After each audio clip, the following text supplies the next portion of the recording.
عثمان خان کے بعد اس کا بیٹا ارخان تخت نشین ہوا، جو کہ دوسرا عثمانی سلطان ہے۔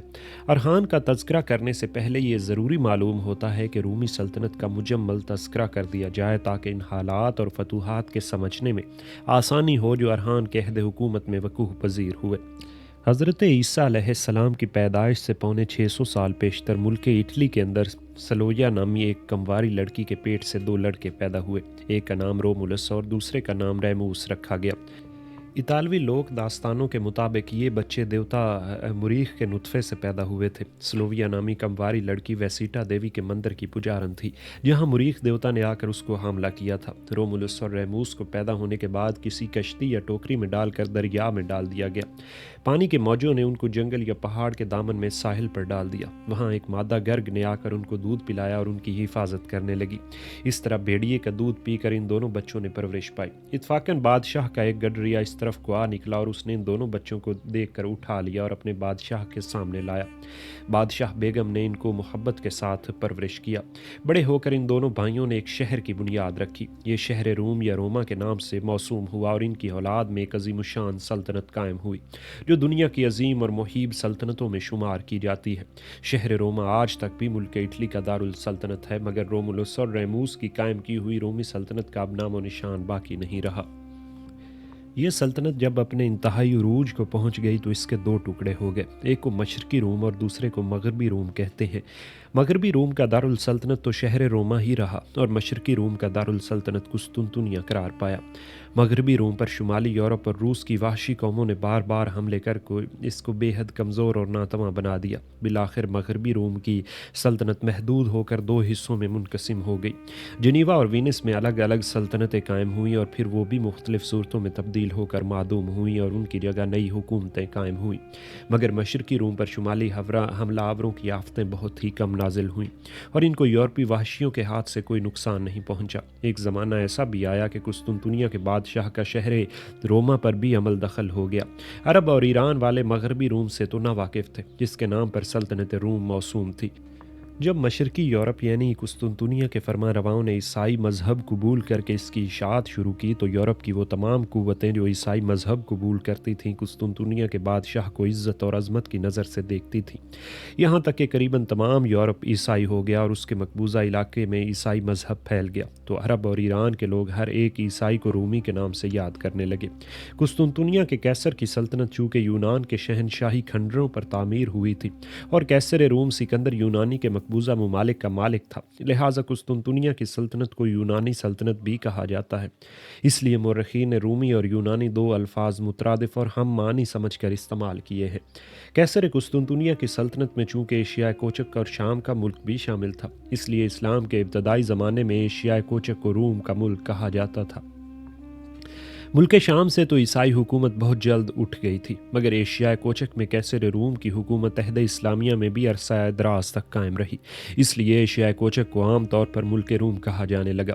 جب سلجوکیوں کی ایک سلطنت ایشیائے کوچک کے ایک حصہ میں قائم ہوئی تو اس کو ملک روم کی سلجوکی سلطنت کہا گیا اور اس سلطنت کے سلاطین کو سلاجقہ روم کے نام سے پکارا جانے لگا۔ ان سلاجقہ روم کے بعد عثمان خان اول نے اپنی سلطنت ایشیائے کوچک میں قائم کی اور تقریباً تمام ایشیائے کوچک پر قابض ہو گیا تو وہ بھی سلطان روم کہلایا، اور پھر اس کے بعد آج تک عثمانی سلاطین سلطان روم ہی کہلائے جاتے رہے۔ قسطنطنیہ کے قیصر نے جب عیسائی مذہب قبول کیا تو اس عیسوی سلطنت اور ایران کی مجوسی سلطنت میں بار بار لڑائیاں ہوئیں۔ ان لڑائیوں کا سلسلہ جاری ہی تھا کہ ملک عرب میں اسلامی سلطنت نے قائم ہو کر مجوسیوں اور عیسائیوں دونوں کو مبہوت کر دیا۔